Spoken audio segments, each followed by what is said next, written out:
À không ăn nổi, biết làm cảnh thôi. Biết xanh nhuộm.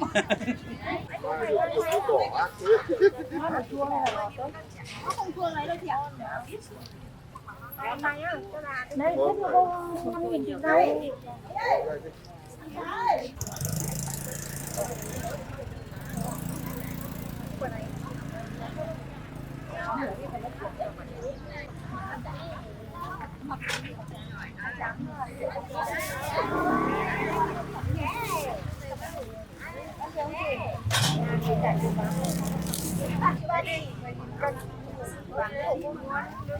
Ta mình ấy thôi nè.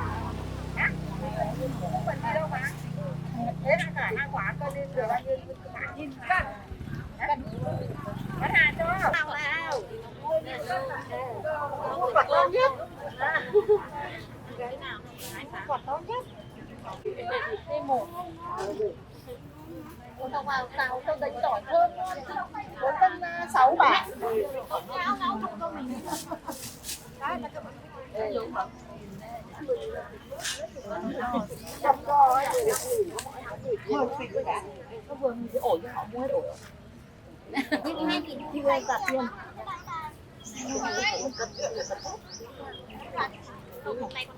bán đơn thì nó đến ba ngọt lắm cái này công nhận đâu cái này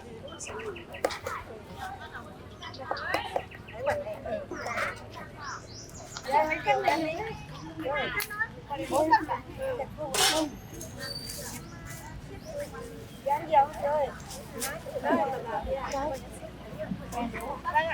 quậy chứ nhỉ?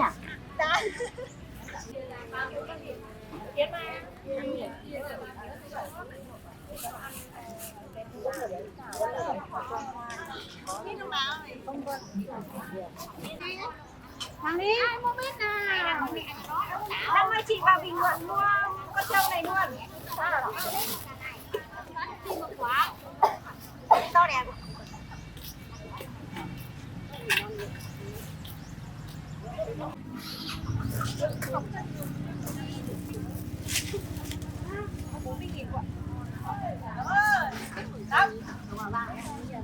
Anh mua hai hàng á. Cả đơn luôn nha nhỉ? Chưa có đất không học à? Chỗ nào?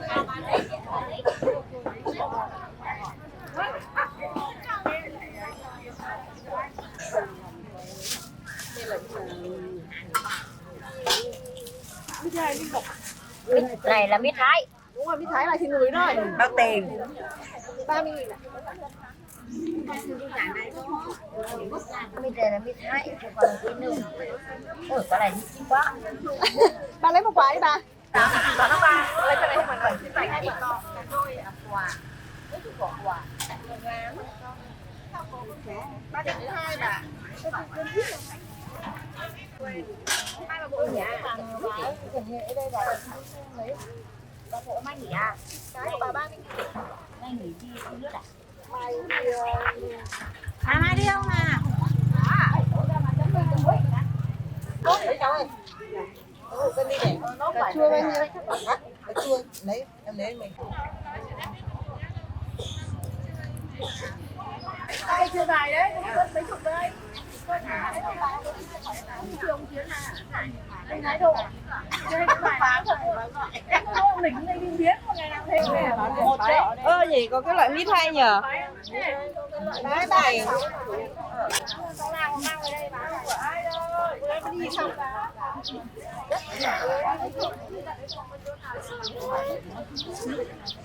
đây lấy cho.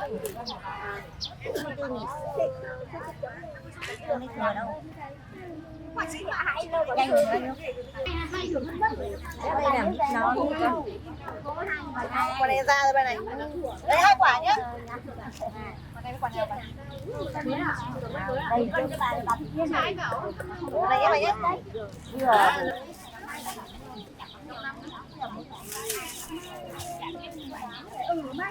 Cái một cái chiêu kín cái ở đâu mà để cái màu của nó thấy nó không vào mà nó phải nhìn Đấy đây mình đấy. Mà nếu là ăn người mới ăn nhà cái này nó dày nào đấy để khoảng có bình thường thì bất chợt xong.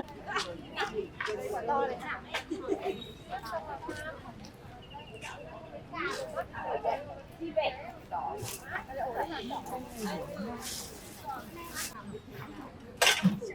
Cái này nó không phải dập đâu nhé bà nhá. Đây này. Đây. Nó không phải dập.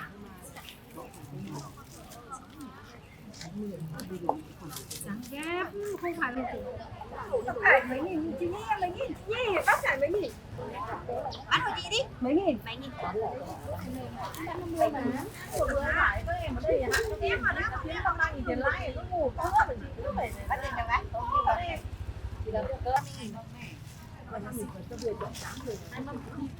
Chị nhá. hai mâm thứ hai sao đấy buôn mình thấy anh chị à nhưng mà cái có tính hơn bình thường nhiều lên mông dưới đấy không thấy dưới quyền được không phải lấy nước không nó này không phải lấy nước thì nó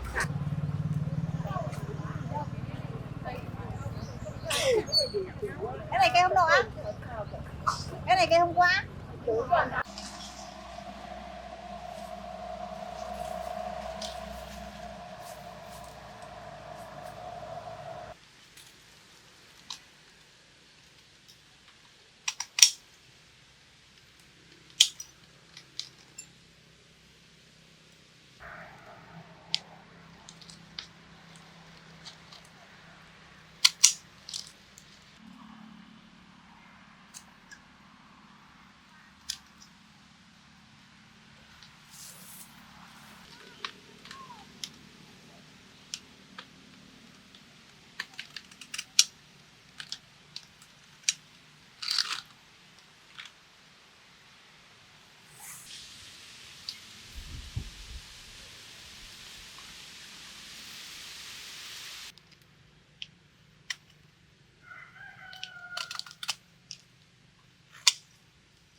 Đây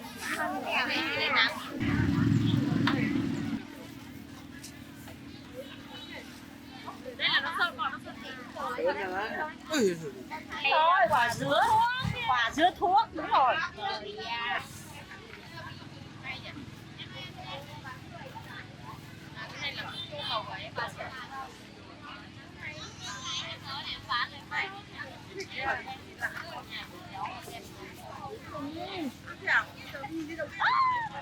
Qua đây để làm việc. Lấy quả này nhé.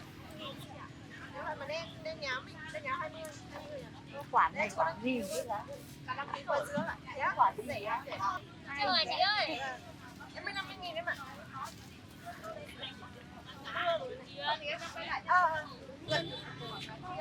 Cái này là cái gì đó?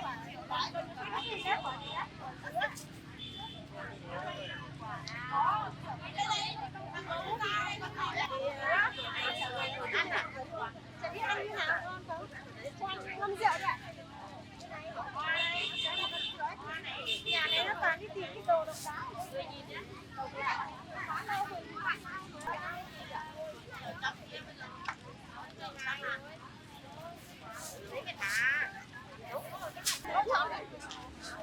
Con lấy quả to này.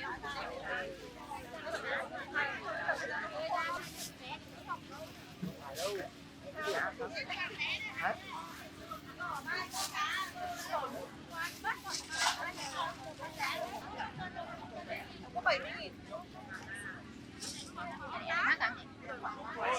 Gác đây. Lại quay cái găng tay. Cái gì hả chị? Đấy, bị bật.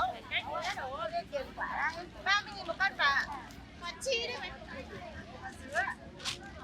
Bà có chọn đi. Để vào nó như nhau à? Cái quả này bà nhá.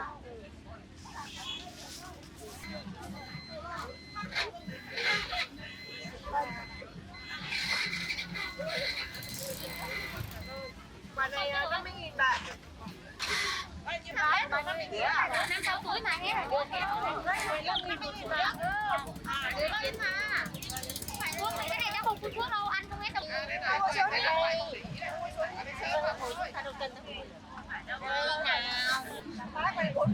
Mát mà lạnh đâu. Đây đây. Hai bán gì em? Hả? Hai bán gì? Hai quả này.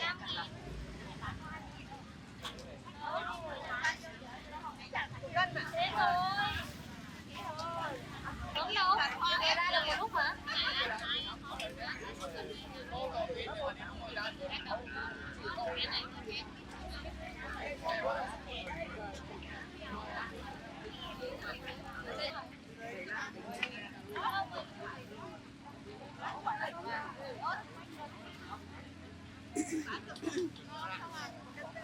Gấc này là gấc gì đây? Cơm nếp đấy chị ơi. Không mà tao biết của chị.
thôi thôi thôi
xanh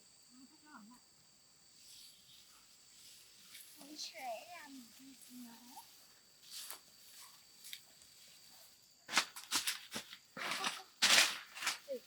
đẹp tối nhé rồi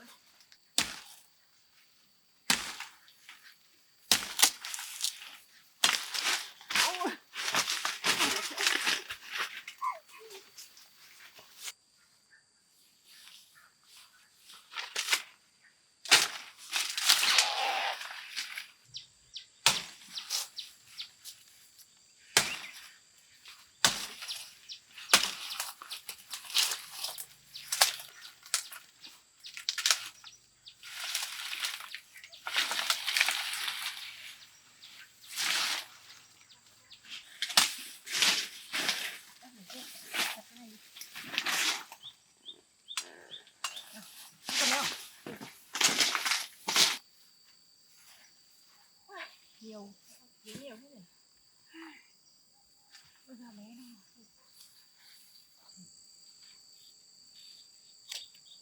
ra gặp lại rồi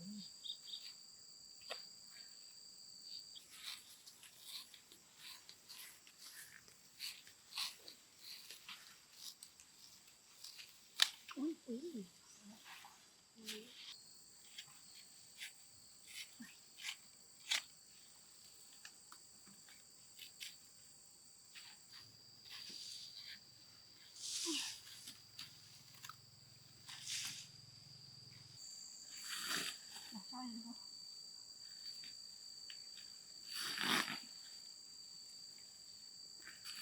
nóng à đẫm cả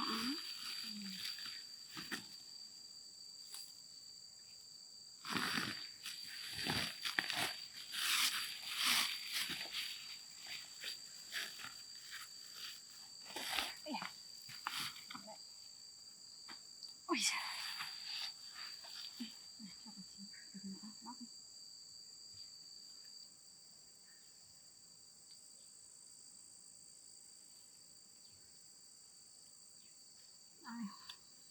ngon không? Ăn hết không để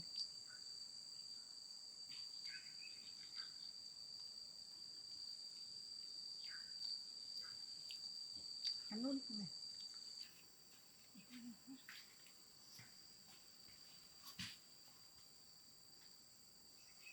Đợi đây thôi. Ăn chùm chân. Cho đây luôn. Đây được không? Được chưa? Cầm hai con.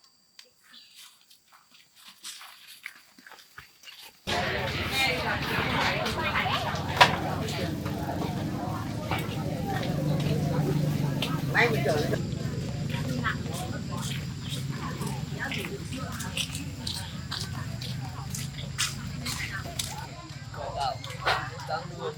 Gõ để không bỏ lỡ những video hấp dẫn.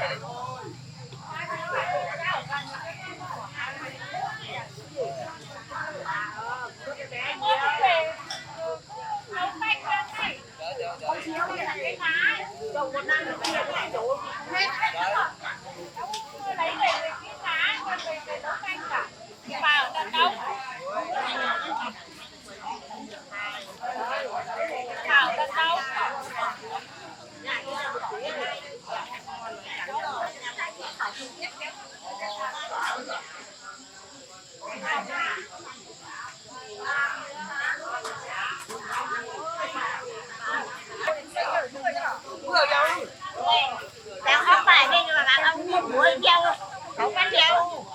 Bạn quay bên cái nào? bao nhiêu một nải đấy? Tao đủ khối bài hai đấy coi phim này hai. Bài này đẹp. Ơn à? Đấy của bà 5.000. Nó đồ này đẹp nha. Cái này này à? Bà tôi không của bà. Nói bán. Tôm à? Cân giảm rồi đấy. Quay quay thu thả này mát á.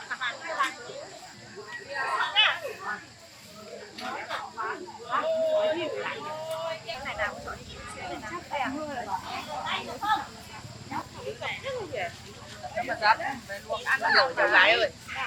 Ôi ăn quả nữa ơi. Ăn qua nhiều nhé. Mà có nhiều thế.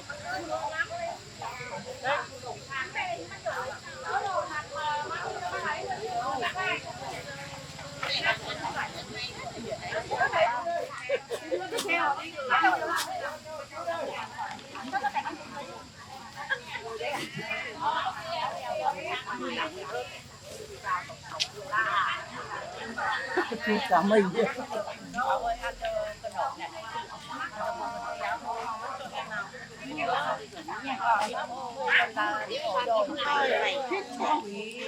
Đi xong đi như mà. Đi phải đi xong xong đấy. 5.000 một cân.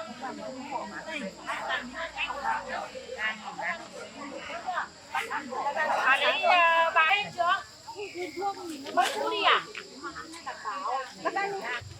Không, chú không ăn đâu. Nhà chú Mua cho em nải này nhanh không? Đi không? Bán em nải này. Mua cho em nải này đi. nó chạy đâu. À, đấy nó đi.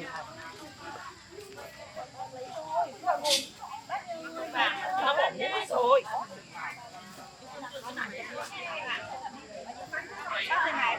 Đây mẹ bạn này nữa. Để tí nữa nhờ người mua hộ nhá. Đây ngay. Đây nha, tí nữa lấy bạn nữa nha, nhờ người đây. Cô ơi, cô nhớ Vâng, tôi mua rồi nhưng mà phải mỗi người chỉ được một mẹ thôi. Nhưng mà mình không ăn thì mua tí. Không, Thì cả ăn cầm hộ thôi, có cái gì đâu.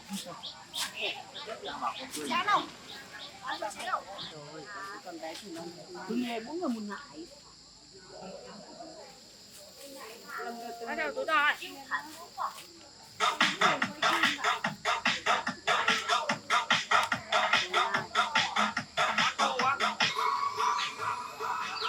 Gia đàn đồng và rung động giá 39.000 đồng của chúng em xin kính chào tất cả bà con nào. Nào, kính mời bà con các bác chúng ta sẽ mua lựa và chọn tại gia đàn đồng gia dụng giá cực rẻ của chúng em nào. Hàng đồng giá chỉ có 39.000 đồng. Vâng, đồng giá chỉ có 39.000 đồng một sản phẩm một thứ mà thôi nào. Mãi rồi các bác chị em ơi. Đồ gia dụng giá cực dưới đây, giá cực giá nào. Đủ size, đủ số em ơi. Gái dây của bà, gái dây của bà, gái dây của chúng em. Đồng giá chỉ 39.000 đồng. Mua thì là này cho hai người. Này này quan này này này cái của to này. Ngon mà. Cái cần gì ạ?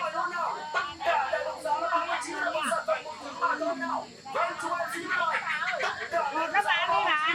Một mà. Đây là thịt muối bán tăng được.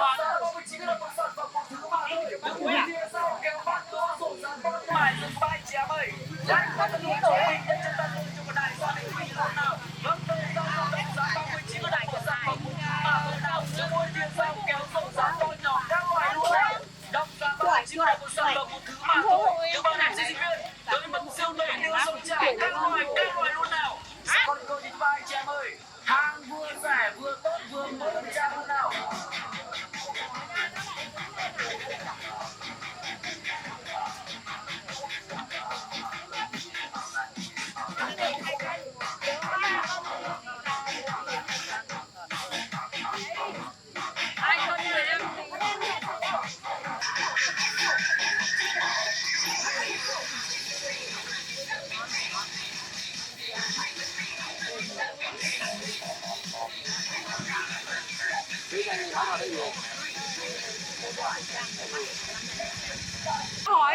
biết bằng nào bây giờ lắm các bạn ăn thì nó không bán hay lắm mua xanh hay mua ấy đây cái bánh này xanh hay bánh gì cái gì em mày đây rồi đó 5.000 này thấy cái này nào lấy một này thôi một này ra vâng một này nha